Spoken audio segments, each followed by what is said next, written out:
Let's kick off our opening drive, brought to you by Chevy. This is our first down. He ripped Jarvis in front of the whole wide receiver core. And he's like, I want to be at your Hall of Fame speech one day. Because that's my message for you. That's where I want to see you in a gold jacket, because I know where I'm going. And he literally points at himself and he goes, I know I'm going to be in a gold jacket one day as a coach. I know that about me. And This was like before he was even like calling plays. And yo, when I tell you the guy loves football, he used to leave the facility at like 1 a.m. and be there at 5.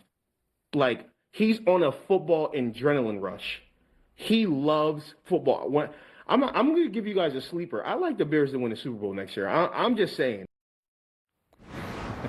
That was former Dolphins wide receiver Leonte Carrod on the Fourth and Vanilla podcast. I loved that story, and I think it just confirms everything that we know about Ben Johnson, is that he is a football psychopath. Confident, maniacal, and definitely focused on the end game if he's already talking about being in the Hall of Fame as a position coach in Miami. Yeah, I mean, that's what you want. You want your head coach to be able to talk to the star player. Sometimes guys coach certain guys a certain way. Maybe the star player is not getting coached as hard because he's a star player. But no, coach him hard. Tell him where his ceiling is. Give him a little bit of motivation to be the best he can be. Okay, so our producer has me asking you both this question, and I'm so excited to do so because we got into a little bit of a heated debate in the green room. And I said, save it for the show. What's more likely to happen this year? The Bears win the Super Bowl, or one day Ben Johnson makes the Hall of Fame? It says either or. Either the Bears win the Super Bowl this year or Ben Johnson gets to the Hall of Fame. It's more likely that Ben Johnson won't get to the Hall of Fame and the Bears will win the Super Bowl this year. I would say the Bears winning the Super Bowl is more likely to happen of those two scenarios. So sports books give the Bears around a 3% chance to win the Super Bowl this year. I would say I'm going Ben Johnson to the Hall of Fame. Yes, I know there's only been 29 coaches ever to make the Hall of Fame, but I'll give Ben Johnson a 5% chance. You've seen how he started his career. 3-4 of the best offenses in the league. First year with the Bears, coming off of a terrible season, gets them in the playoffs with a playoff win, an NFC North division title. I think this guy's trajectory, if he keeps going, there's a chance. I'm not saying it will happen. There's a possibility. He could have 2 Super Bowl titles on his resume by the time he retires, like Mike Shanahan, like Tom Coughlin. You know, but those two guys, they're on the outside looking in. They're not in the Hall of Fame. You know what it takes to get into the Hall of Fame? A lot.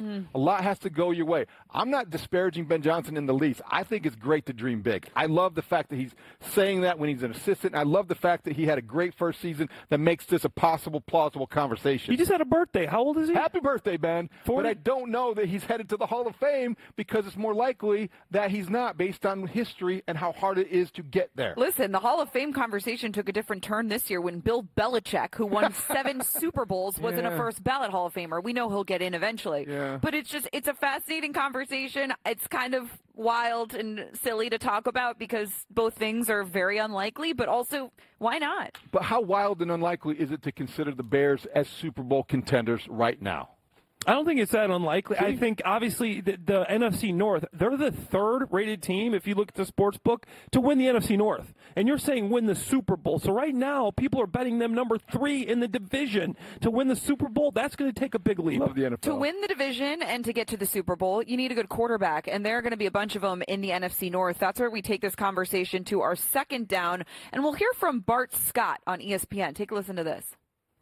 I think at the end of this season, I think we may say that Kyler Murray is the most talented quarterback within that division. You pair him with Kevin O'Connell with the weapons that he has, a tight end in T.J. Hawkinson, you have Jefferson, you have Addison, then they go out and get a gritty guy like Jawan Jennings. I think the sky's the limit for Kyler Murray. When you're doing all that, you're going to have little Mandalorian running around here for 25 seconds with guys that's one-on-one down the field.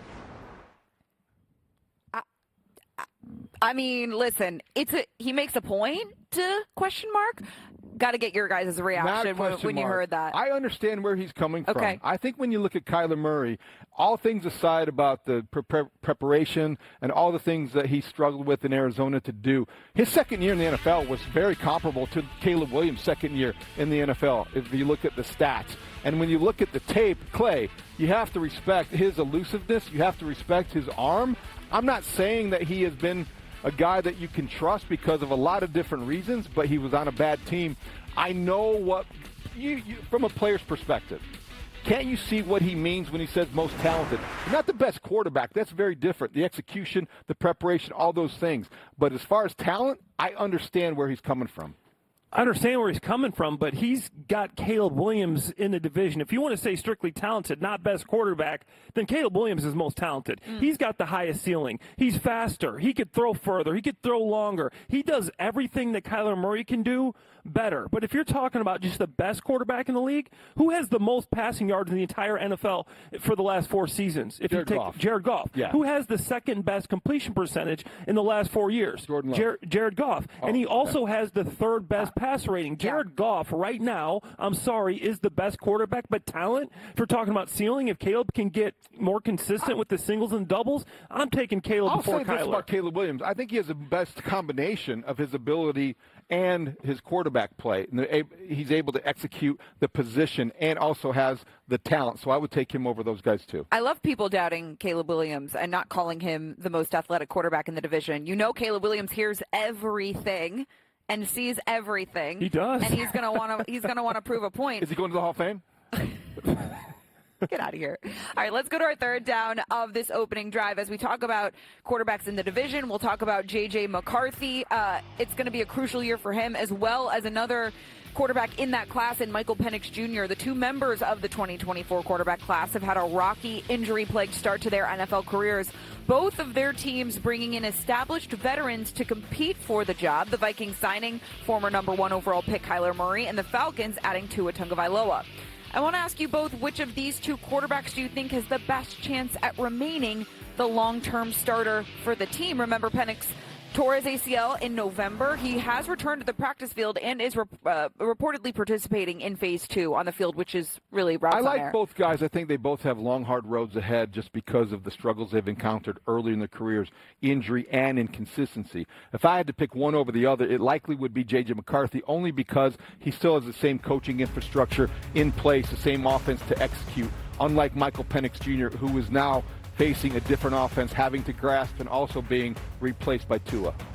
I'd say Vikings right now, they're in win-now mode. They're not trying to wait. They're not trying to develop. They want to go out there and they want to win the division. When you got Justin Jefferson, Jordan Addison, when you got Juwan Jennings, when you got all these players, T.J. Hawkinson, Kevin O'Connell calling the plays, you want to win now. So I think Kyler Murray has a leg up in this competition, and J.J.'s got to take it. I think for Penix, 𝗂𝗏 is just insurance for the knee. He's insurance if his knee doesn't heal up the way they think. I think 𝗂𝗏's going to start, don't you? You think 𝗂𝗏's going to be the starter? I think he might. I think they're going to have a chance. It's going to be interesting to see how 𝗂𝗏 shows up in the offseason program, in training camp. He's got to make a case to start because things really went awry in Miami, and he's got a lot to prove. How real do you think the competition will be in Minnesota? That's a good question, and that was kind of part of the Bart Stock conversation that we talked about earlier today as well. A lot of people think because you bring in a guy like Kyler Murray, it means it's over for J.J. McCarthy. I don't necessarily see it that way, but I do think it's important to remember that there's going to be a new front office structure in Minnesota. There's no necessarily a connection, a belief in J.J. McCarthy if they do choose to move on, if Kevin O'Connell wants to go a different direction. Yeah, J.J. won his last 4 games that he started last year. He had 5 touchdowns, 1 interceptions. He got a lot better near the end of the season.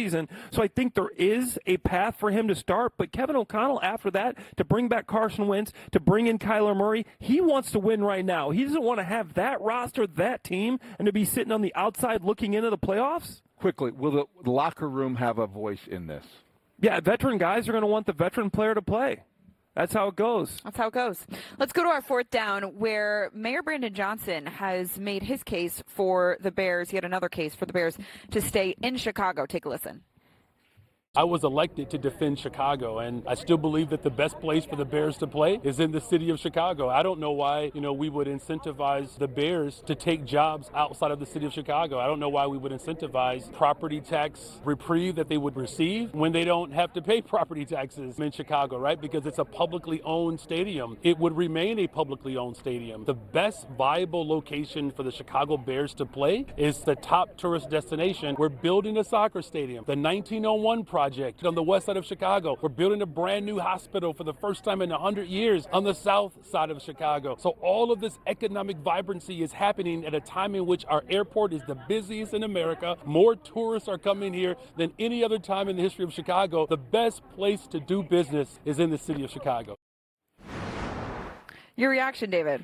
Lofty but empty rhetoric. This is a politician that is playing politics right now, understanding that this is not very real. And the Bears have to be involved for all of this, any of this, to be true the way he's presenting it. The Bears have made it clear. It's Arlington Heights or Hammond, Indiana. I do not know what the mayor is doing except for protecting himself for the inevitability that the Bears will leave the city, and he'll have to explain it to people. He does not want to be the guy on the record for saying that he was part of this movement out of the city of Chicago. There's an election less than a year from now. I think this has more to do with that than the Bears' next home. So the whole reason for the Bears leaving Chicago is because they want to own their own stadium, right? Would there be a path to the Bears maybe buying Soldier Field and being able to renovate it as they please? Not one that is steeped in any sense of reality. No. There you go.